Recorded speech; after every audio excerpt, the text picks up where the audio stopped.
Turning points change the course of our lives, whether it's a big decision, overcoming an obstacle or tragedy, or taking a leap of faith. These stories of inspiration and resilience are what Turning Point is all about. Hello, everyone, and welcome to this episode of Turning Point. I'm your host, Priya Sam, and today you're going to hear an interview that was recorded on Facebook Live on March 9th. My guest was award-winning singer and songwriter Emm Gryner. She has performed around the world with artists including David Bowie. Yes, the one and only David Bowie. We're going to hear all about that today. Emm and I are also both Fanshawe alumni, and we are so thrilled to have Fanshawe as a sponsor this season. Please enjoy this interview with Emm Gryner. Hello, everyone. If you just hopped on, welcome to this Facebook Live joint event with Turning Point and Fanshawe College alumni. I'm Priya Sam, the host of Turning Point, and I'm also a proud Fanshawe alum. And tonight, I am thrilled to be joined by award-winning singer, songwriter, actor, and best-selling author, Emm Gryner. She's also a Fanshawe alum. Thank you so much for being here, Emm. Thanks for having me. I'm so excited. This is great. We're so happy to have you. I know we did a pre-interview last week and I had to stop myself from asking all of my questions then because you just have such an incredible life story. And so I'm really excited to share it with everyone who's joining us tonight. So we're going to hear about Emm's biggest turning points, of course. We're going to take a journey through her life from being raised in Forest, Ontario, to attending Fanshawe College, to performing around the world with artists including David Bowie, to becoming a mother, and finally to where she is today with new love and new music that is about to drop. Okay, that's quite an impressive bio, Emm, and I feel like I didn't even get to everything there. But let's go back in time because you grew up in Forest, Ontario, near Sarnia. So tell me a bit about your childhood and what life was like for you there. Well, I'm really happy to be here with you, by the way. Growing up was unusual. My parents ran a chicken newspaper and they ran it out of our basement. So that was really interesting to grow up around essentially entrepreneurs, but in this really unusual field. And we would spend our weekends going to these poultry shows. Like I know every fair in Ontario, like the back of my hand. And it was really interesting just to see them kind of have this business, but there wasn't like a whole lot to do. So we, learned our music lessons. We took piano. My brothers took guitar and piano as well. So it was sort of, we were immersed in nature as well. So, those things were sort of the cornerstones of childhood. Yeah, wow. That is really fascinating. And I also think like entrepreneurship at that time was not like as normal as it is now, right? So that's really cool that you got to experience that. Yeah, it really was. I didn't experience my parents ever leaving for a job, like leaving the house to go to work. I think they did a great job with this newspaper. It was great to kind of see, my mom being so involved and like fostering this like customer service and that kind of thing. And they really treated the subscribers of their paper with care. And that was really nice to see growing up. So, yeah. Yeah, wow. You mentioned music and taking lessons and your brothers taking lessons as well. So it sounds like music became part of your life from a young age. Yeah, I was put into piano lessons. I'm not going to say against my will. I was pretty excited about it when I was 3. And it's funny, I just said yes to it. And then suddenly, by the time I was 8 or 9, I was really far along with classical piano. So I couldn't really quit. But it was maybe around when I was in grade 2, I heard some other girls in my class listening to Olivia Newton-John, this song called Physical. And I was like, what is that? Because I had only played this classical music and my dad was like a jazz guy. So I was really intrigued by this. So I went home and like turned on the radio, and it was so refreshing to hear music that was not piano music. And that started my love affair with pop music. Wow, that is so cool. And how old were you, did you say, at that time? I was 7 when I heard that Okay. song. And then I remember the next year I stayed up and watched the Grammy Awards, and that was just like, what is this? And yeah, so just kind of fell in love with, the American Top 40, that chart, and then like video hits and just anything that was available to me about music. And then I started writing songs when I was about 10 or 11. That's really young. Wow. That's really, so really like, it sounds like there was kind of something in you that was always drawn to music in some way.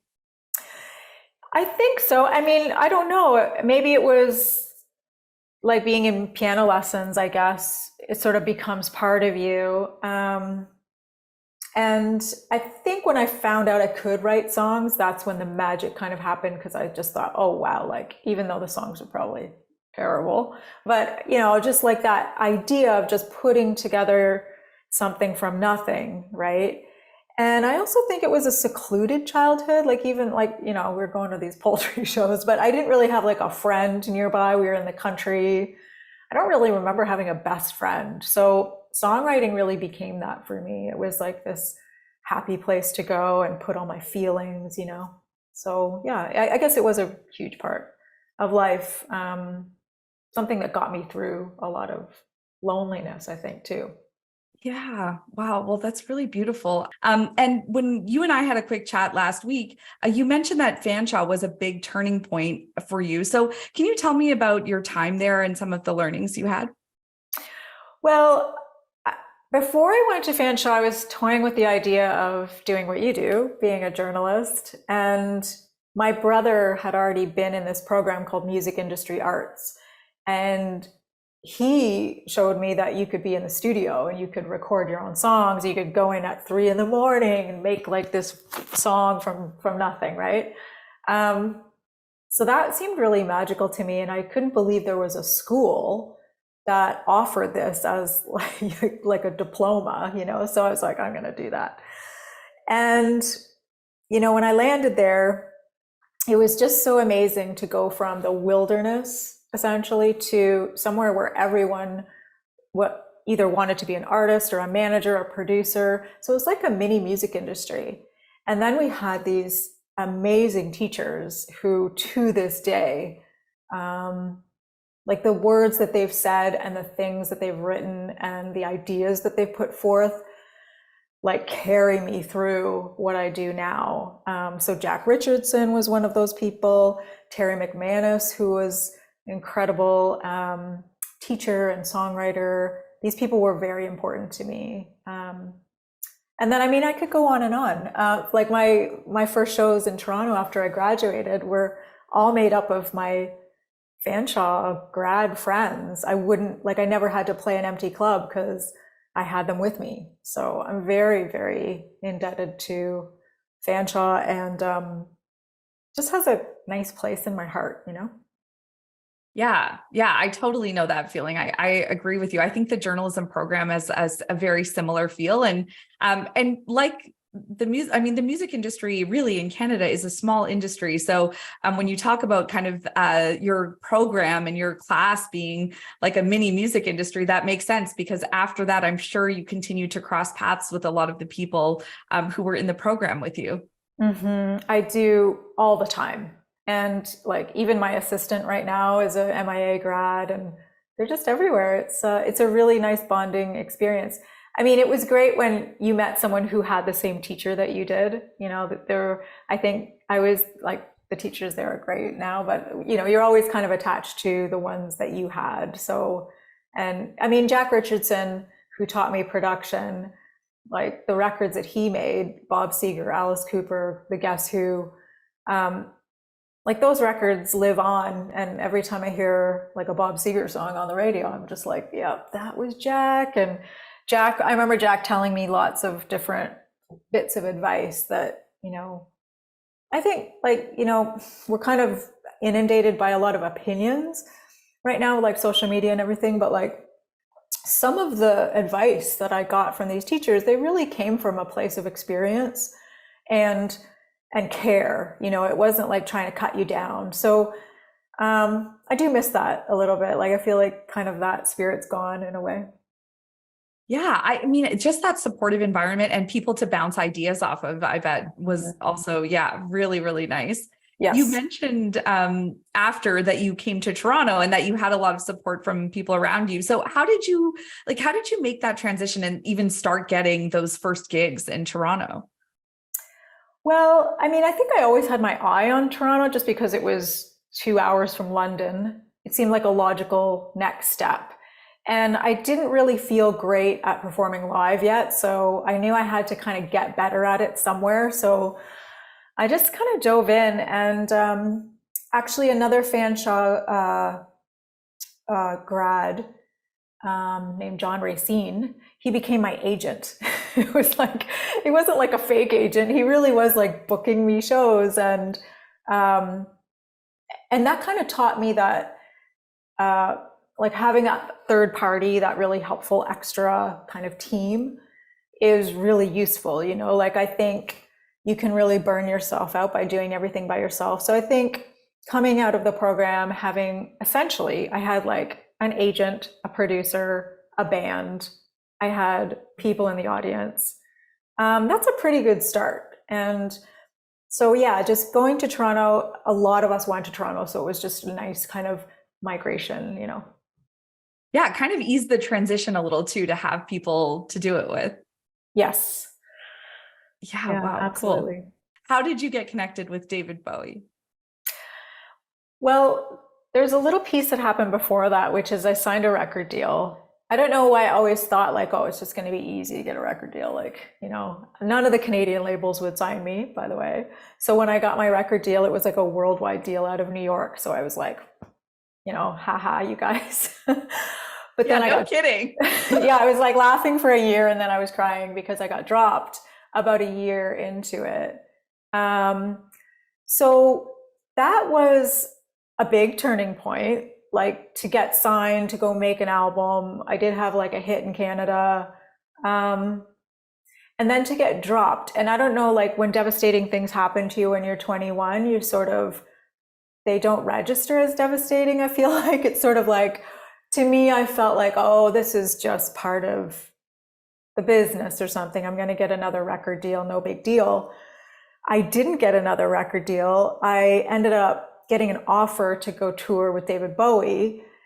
And this came about because I was in New York playing shows and some of the band were there and they said to me, we're looking for a new person because there was Holly Palmer, who's a really talented singer. She was already in the band and she sort of was the one who invited me in. They wanted to have two backing vocalists and I'd never really been a backing vocalist. So I just said yes because I didn't have anything else going on really. I mean, I was touring and all that, but I just thought, oh, this could be really fun, right? I didn't really know Bowie's music other than Let's Dance and some of the things from the 80s, like, Dancing in the Streets. Like, I remember that stuff, but I wasn't aware of his legacy. So talk about someone who is maybe not worthy to sing with him. So yeah, it was just incredible to like learn all of his material. I remember I came back to Canada, I played a show at the Forest Fall Fair, and then a week later I was on Saturday Night Live. So it was like this huge culture shock and like just kind of amazing. Yeah. Okay.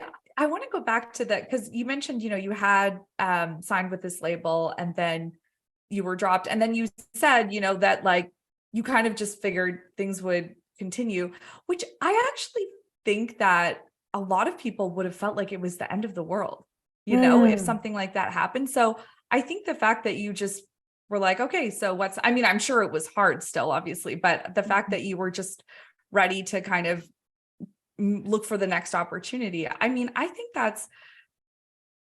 I think that's very unique. And do you do you have a sense of where that resilience or that came from? Because I think that's pretty special. that's really awesome of you to say. But I think it was a lot of just not ignorance, but like I think older people in the music industry, especially here in Canada, were kind of like, oh, she's done, because it was a big merger. It was something I didn't understand at the time. It was like Seagram's, the company that makes the drink Jamaican Me Happy, taking over like my company.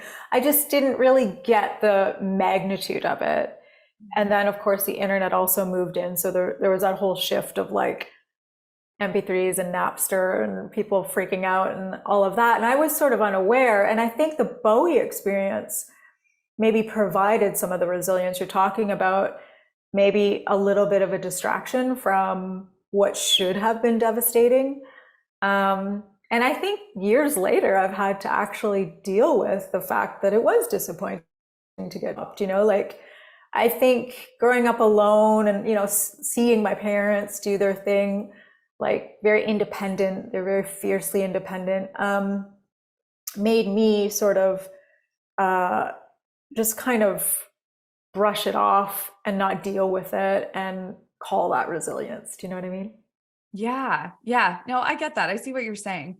Mm-hmm. So then once you get this opportunity with Bowie and you talk about kind of playing at this smaller venue, did you say it was a festival in Canada? It was a fair. I can't stop talking about the fairs. The Forest Fall Fair. Yeah. Okay, the Forest Fall Fair. Yeah. And then you go to SNL. And did you know at that time, like, that you were going to be part of like something historical? No, not really. I mean, I knew, I don't know. I guess I learned about his legacy over time. Mm-hmm. And then I think, I always remember his assistant right-hand woman, Coco, saying that, people won't really appreciate him until he's gone, which was sort of a sad thing to say. But in some ways, maybe that has been true. So, where it was kind of not annoying to talk about like my experience with him because it kind of overshadowed my own career. I think in recent years, it's just been actually like a celebration that I was able to have that time with him and take away the things that I did from that experience. And yeah, like Saturday Night Live, how crazy is that? Like I grew up watching that, in the middle of nowhere, just like loving that humor. And then being on set was just like, wow, this is so crazy. This is actually like a lot of hard work. Like we got to do the show twice. What do you mean? Yeah. Wow. Yeah. Speaking of like being in a small town, I grew up in Regina, Saskatchewan. So, probably a little bit bigger than Forest, Ontario, but still, I feel like at that time, like things like Much Music and, anything that was happening on TV, really, like that's what connected people across the country, especially if you weren't in a city like Toronto where you could, go to the Much Music building and go to Electric Circus. So, I mean, I totally get that like the magnitude of you growing up in a small town, seeing all of these things on TV, and now you're in your early 20s or maybe mid 20s at this point on the set of SNL, like that must have been like just like mind blowing. Yeah.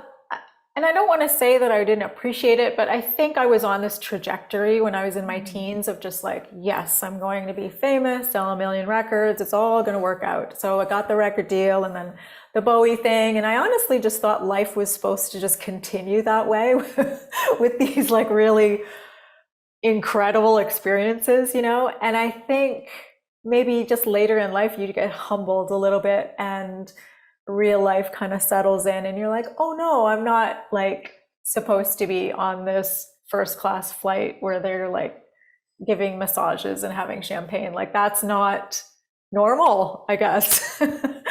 So yeah, it's been, I take everything as a learning experience. So that has been, I guess, made me appreciate smaller things because when you I think maybe people who, I'm not saying that I'm on the same level as people who like sell a zillion records and tour and have that kind of level of success. But in some ways, that was like a whole other thing from just doing the work and writing music and getting out there and doing it, which I find joy in as well, but I think it's just like trying to make sense of it all. And I think it's been an interesting journey doing that. It makes sense that experience would mean different things at different times in your life, like in the moment, and then obviously reflecting back on it, because I think a lot of times when you're in something, especially when you're young, right? Like you're just living that moment and doing the thing you have to do that day. So that completely makes sense. Oh, it's still like, it's just so really cool to just hear your perspective. And I know we have some Bowie fans joining us here. So I have to ask you, you were on tour. I mean, who isn't a Bowie fan really, but you toured around the world with Bowie. So obviously I'm sure a lot of memorable shows and moments. What stands out to you now as you kind of reflect back on that time in your life?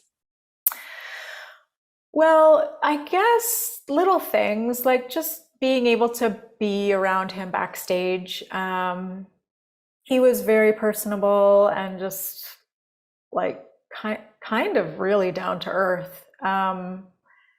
I think we are all kind of still in awe of him still, you know what I mean? Like just even though we're in the band. But Glastonbury, I always come back to Glastonbury. It was one of, like he had played it in 1971 and then headlined again in 2000, which I was a part of. And I'm not sure I knew, again, the magnitude of that when I was doing it. But I remember going to the venue, the Worthy Farm, where the concert was. And we were just in this weird, like 12-seater kind of sprinter van kind of thing.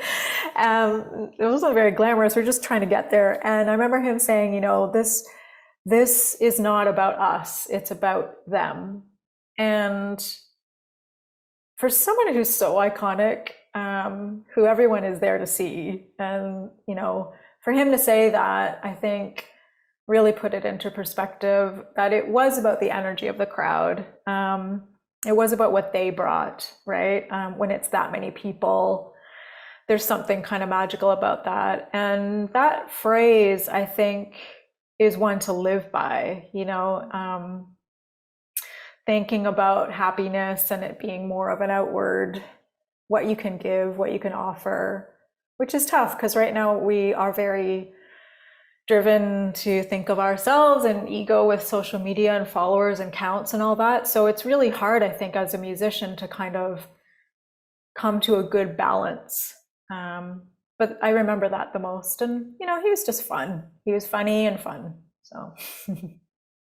You know, people sort of, you know, that saying like, don't meet your heroes. I mean, I feel like sometimes when I'm interviewing people and I'm asking questions about famous people, I always wonder like, or hope that the answer is positive, but I can't think of like a more beautiful way to describe someone. Like it sounds like he was, you know, very humble, like you said, and just that kind of advice. And that also, it sounds like, is how he approached his own music. Like he was doing it for the joy that he was bringing to the people who were watching. I think that is really cool and almost unexpected, I think, from someone who just experienced the level of fame and success that he did.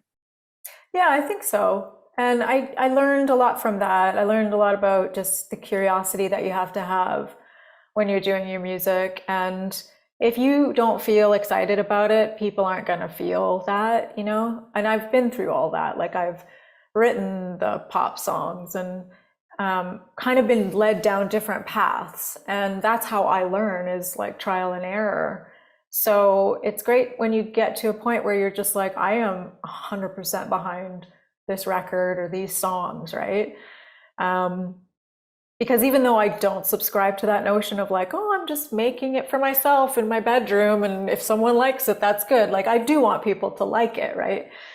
But I think it does kind of have to start from that place of, I'm super excited about this.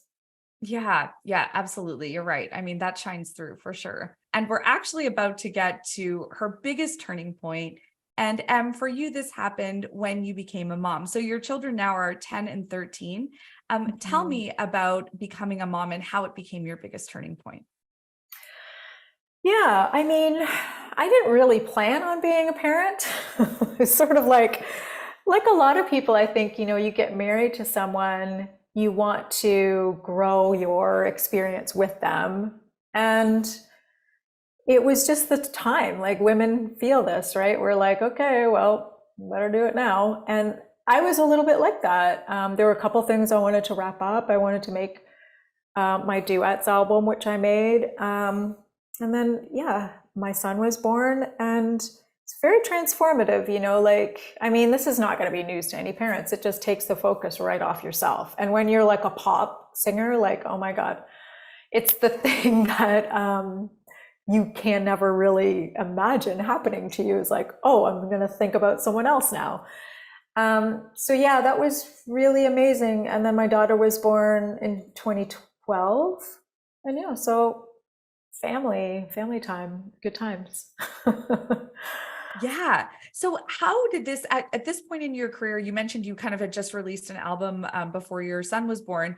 So this must have changed, I guess, like the balance that you were able to have with your music and with your family.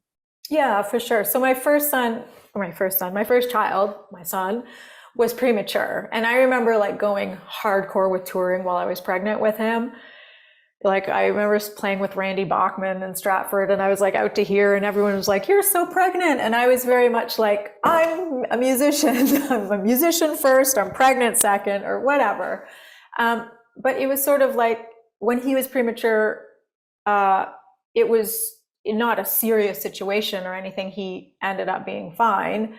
But I think it was like a bit of a shakeup, as if to say like, okay, you do have to slow down a little bit. And I kind of was okay with that. Like, I was good to let my passport expire, never see another airport for a little while. And I actually just kind of came into this mindset of surrender. You know, it's like I might not be the best mom, but just surrender into it. And they continue to inspire me, and they've really inspired me in recent years. I went through a divorce, and one of the things that really got me through that was just thinking about my daughter, who was 4 at the time, and just thinking like, if she were my age or in that same kind of situation, what would I want her to do? And that was a huge guiding force for me. So yeah, motherhood has been a turning point on a lot of different levels. So whether it was just having them and then learning from them, and then continuing to learn from them. Although they don't like it when I sing, so that's a bit of a problem. They really don't. Are they? Tell me more. It's just like the word cringy comes up. I'm the cringiest person they've ever met. Yeah, so, and I don't know, like, I do think they're secretly a little bit like proud of it. I did hear my daughter say once to a friend, like kids talk on Messenger or whatever. She said, yeah, my mom doesn't have a boss. She is a boss. Oh, yes. And I was like, okay, I'm not so cringy now, am I? Anyway, yeah. That's amazing. Also, like, I feel like that is exactly how you want your daughter to see you. I mean, and what a great like role model, right? And for her to, so she's 10 and she recognizes that. I mean, that's pretty cool. It is cool. I mean, little things that they say and do, I remember Gord Downey saying once that like kids can really be your teachers. And I feel like that is a very anchoring statement, when I want to veer off the path of, because music's hard and it's not really for everyone and it can get challenging. So sometimes when I want to veer off the path, I think of that phrase, and yeah, so we'll see what happens. But I would like her to come to more shows, so I'll just have to drag her now. Yeah, cheers to that. I feel like she's gonna get to an age where she's gonna love it. So yeah, hopefully, yeah. We're manifesting that. It might be 40 before she loves it. So in 2018, you have another pivotal moment. So this is 2 years after David Bowie passed away in 2016. And you find out that this video, which you mentioned earlier, this concert, the 2000 concert in Glastonbury is going to be released. And of course, as you said, you performed with him there. So you decided to sit down and rewatch the concert with your mom. So what happened when you did that? Yeah, I mean, I don't know. I think people are kind of drawn to being negative naturally. And I'm definitely one of those people, especially like 2 years after not only my separation at that time, but Bowie passing away was very hard to handle. So I think I was really drawn to like negativity. So Glastonbury was going to come out as a like vinyl and DVD, I guess, at that time. I don't know, CD. Um, and so CBC wanted to ask me about it. And I remember thinking, I don't actually remember a whole lot. Like maybe I should watch myself on stage. So I was able to do that. And it was really, that was a big turning point. Just having the chance to see myself as a 25-year-old person, not necessarily on stage with Bowie, but just kind of in this energy of just like having the best time, right? In my element kind of thing. And I sort of weighed it against where I was at. And I just kind of felt really sad that I had let that person kind of go over the years, you know, whether that was just like being worn down by being a mom or just like the indie music thing or whatever. And I kind of just sat with it for a little while. And then it kind of came to me that there was a common thread through all the good and the bad, which was my voice. And I remember growing up feeling like I'm not a good singer. And I did something about it. Like I took vocal lessons and I just did everything I could to become better. And I did have a good voice by the time I was in my 40s, you know? So I decided to write a how to sing, but also incorporate some stories from my career that sort of explained why the voice is this healing tool. So yeah, writing the book was a huge process of like healing for me. Just the act of writing it. I think I binned it like a couple times and just didn't know what the heck I was doing half the time. But then I finally settled on it because I had a deadline and I had a publisher. And yeah, so I'm really grateful that I was able to use that experience to really repair myself. Yeah, it sounds like a lot changed for you after in 2018 after you had that experience. Maybe I should write another book and see what else happens to me. Yeah. But yeah, a lot happened. So, I mean, the book came out. I also met my new partner through that experience. He was the one who acquired the book. But that was an interesting experience where I've never had that happen before. So he literally handed me over to another wonderful editor named Emily Schultz, who edited my book, and it all went down very professionally. But we fell in love. His name's Michael, and we started writing songs together. So like the book came out, I met Michael, who we're now married. We've written songs together, and we've made an album. Like it's just been like this whirlwind of amazingness and romance since basically the beginning of the pandemic. So I feel like I've had a bit of a different pandemic experience to other people. But yeah, it's crazy how quickly life can change. So I guess, you know, if anyone's watching this wondering what the heck they're doing, just follow those little crumbs of the things that you love to do. And it's crazy how quickly life can kind of change and turn around. I don't know if you feel that way, Priya. Yeah, absolutely. I mean, as you're saying this, I'm just thinking about some of my own decisions. Like when I kind of left traditional media, I remember thinking like, I just feel like I have to do this. And I don't know what's going to happen.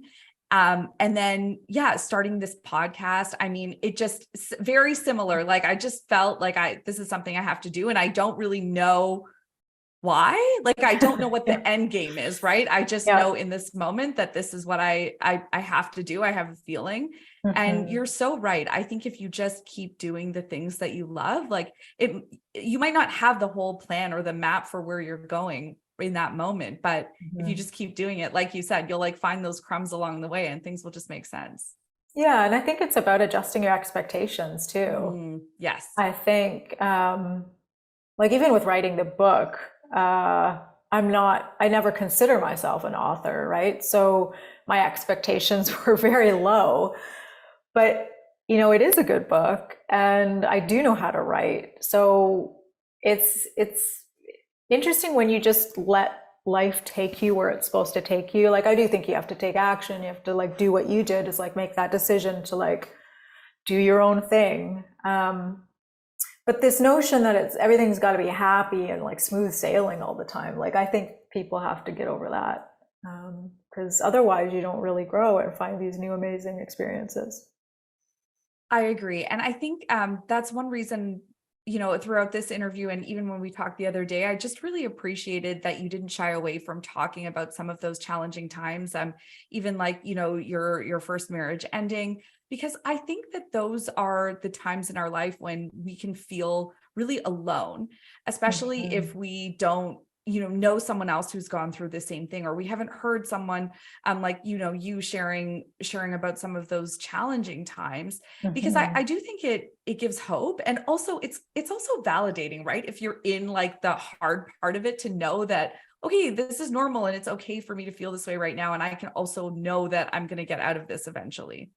Yes. And I think what you said about it's okay to be in it is so important, because I remember, like it all going down in 2016, like, people passing away and the separation, and like, what am I going to do about my kids? They're 4 and 6. And like getting to like a year past that anniversary, or like 2 years, and people kind of assuming that you're okay after like anniversaries, like, oh, well, that happened a while ago now, so you're okay, right? But actually was not okay.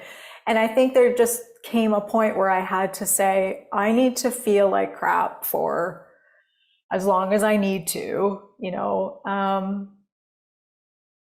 and just feel it. And actually, I wasn't even sure I would get to a better place.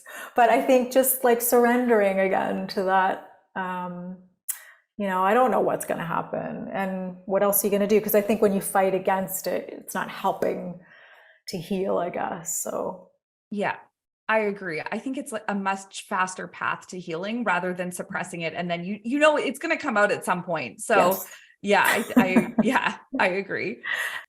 So this really brings us to today. You mentioned that you are married now and that you have been writing songs again. And you do have a new album dropping in April. I think the physical copy actually arrived at your place, right? When we were on the phone last week. Yes. So I did a Kickstarter, and so many people have helped me make this album. So they got their early copies. They've all gone out this week. So really excited about that. So yeah, they came when we were on the phone, and I was like, oh my God, this is a turning point, I said.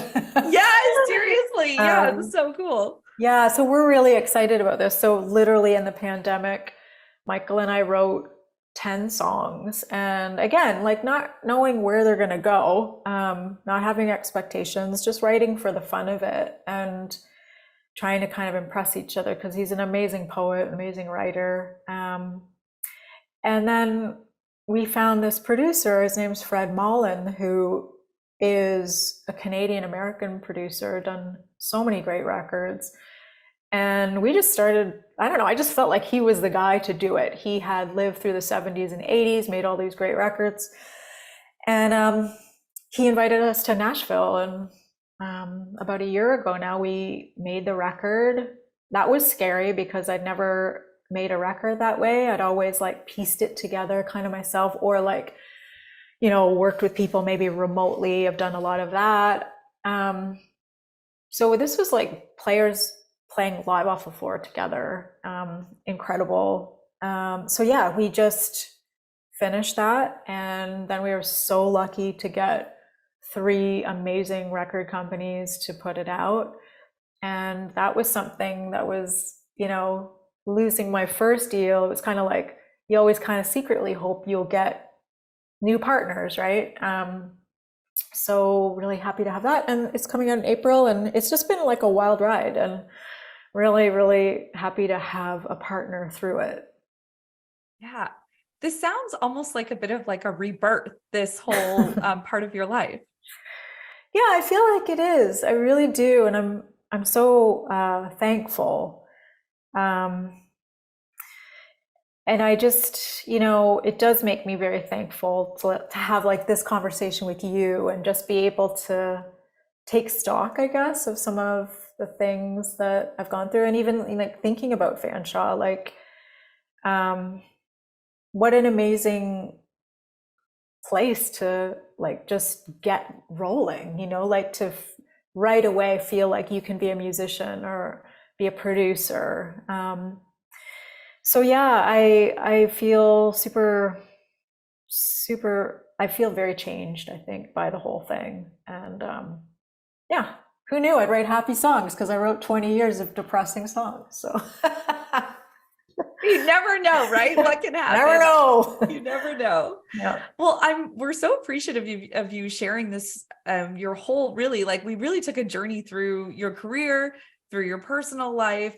And I kind of wonder, as you reflect back and think about, who you are today, what do you want others to learn from your experience? Oh gosh. From my experience, I'm not sure, other than I think taking some time to sort of get to know yourself is really important, I think. And it's really hard when you're encouraged to compare. I know now we have a bit of a dialogue about, really, staying true to who you are and that kind of thing. But it's easier said than done. And I think that it actually is a lot about kind of subtracting things from your life that are like kind of keep you from growing. So whether that's friends or apps or like people in general, I don't know. Just energy is so important. So I would just say surround yourself. Like if it feels not good for you, it probably is not good for you. So yeah. Yeah, I think that's really good advice. I think we do hear a lot about like what you should add to your life to like, Yeah. make it better or whatever, improve whatever the context might be. But yeah, I think that that's something we don't talk about enough is shedding those things and saying goodbye to those things that just really aren't serving you. So I really like that. Yeah. And one of those ways to do that is like get lost in the work, right? Sometimes I think like social media and a lot of just the influence that it has on us, that becomes its own work, right? Like I know a lot of musicians who've just become videographers kind of thing, and now I'm making my video today. And that's cool if that's what you kind of want to do. But if you do really love writing songs or if you do love performing, I think you have to reserve a little space to do that. And I'm not saying don't be modern or whatever, but like I think also it's very healing to do the work, like to make that time for the creative stuff, whether it's writing a song or painting or writing or designing something. Yeah, definitely. And actually, you know what? That leads really well into one of the questions that came in here in the chat, which is, do you have any advice for young aspiring artists who are trying to get started in the music industry? Yeah. Well, I guess I like intuition is a big thing. I think you can be surrounded by a lot of people right now who are trying to monetize like breaking new artists and that sort of thing. So really following your intuition, so that you align yourself with people who really can see you and like really care about your craft. And they might be hard to find, but and then the other thing is just, again, like concentrate on the work and maybe not so much on whatever everyone else is presenting, because I think that's a huge energy drain to try to measure up to, someone who's got a huge team of people, and has a lot of money at their disposal to put a certain appearance forward. So that can be a huge drain. So just, do what you can that's unique to you, is what I would say. And I know that sounds a bit cliche, but I do think it's very centering. Yeah. And I think especially in the world we live in today, like you mentioned, it's just so easy to compare yourself to other people and like Mhm. lose sight of who you are and what's unique about you. So Mhm. yeah, I think that's great advice. Another question here is, do you remember the moment you were asked to play in David Bowie's band? That's a good question. Yes, I do. It really was a casual kind of interaction between Holly Palmer, the other singer, and myself. It wasn't David asking me. I really actually was getting my in-ear monitors like fitted by the same person who did like Mariah Carey's in New York, like before Bowie even heard me sing. So it was very much the musical director and Holly kind of bringing me in. I think maybe the big moment was just meeting him for the first time, and he was very gentlemanly, and he was like, "Oh, you must be Emm." Like it was just so like welcoming. And I know like on my first day of rehearsal, I think I bombed really bad, and I remember going up to him after in a very Canadian way, saying, "I'm so sorry. It's going to be so much better tomorrow." And he was like, "Oh no, you're fine. You're fine." Like it was just very comforting. Yeah. Oh, that's really cool. Okay. Yeah. Just makes him even more endearing. Mhm. Wow. Okay, last question here. How is your new album different from the music you've previously released? Well, it's quite a bit different because I started from a place of like digging into the 70s and 80s, like from a lot of the music I listened to when I grew up, which came over from Detroit. So, I've always had this like love for Michael McDonald and like the Doobie Brothers and Fleetwood Mac and soul, like a lot of the soul R&B that came from Detroit. So it's not quite a soul record, but it fuses some of those elements. And it's got this incredible live band. It's got horns. And then, a lot of the lyrics are written by my partner, Michael. So there's just something totally different about it than my other music. It's not quite like all about like unrequited love. There's actually quite a few stories in the record. And I do think it's like a great sounding album on vinyl, and just like it's that kind of a vibe. I mean, some of the songs are out already. I've got 2 singles out already. So if you want to check them out, you can hear the difference. So. Yeah. So where can people find you and when can people find the whole album too? So it's coming out April 14th. It'll obviously be on all the streaming services. There are chances to pre-order the album coming up soon. So it'll be up on my site soon, emmgryner.com. My label in the UK is called Highwire. They're going to do it soon. And Leger Recordings is the German label, so they'll have it on their site. If you happen to be watching from Europe or UK, that's probably, well, if Europe, that would be how you would get it. But yeah, it's and then I'm going on tour, so you can come out and see me on tour as well. So those dates are on my website. Amazing. And thank you so much for being here tonight. It was just such a pleasure hearing your story and just hearing your insights and just kind of like moving with you through this reflection. It was really such a pleasure. So thank you. Thank you. And thank you for doing this podcast. I really, really enjoyed it. And it's great to meet you, and good luck with everything. Yes, thank you so much. You too. I can't wait for the album. Thank you so much for joining us. And again, a huge thank you to Fanshawe College alumni for sponsoring this event. If you're enjoying the show, please leave us a 5-star review. And also, I love hearing from you. You can find me on social media at PriyaSam. And you can also find out more about my new coaching and keynote services at priyasam.com. Until next time, take good care of yourselves and of each other.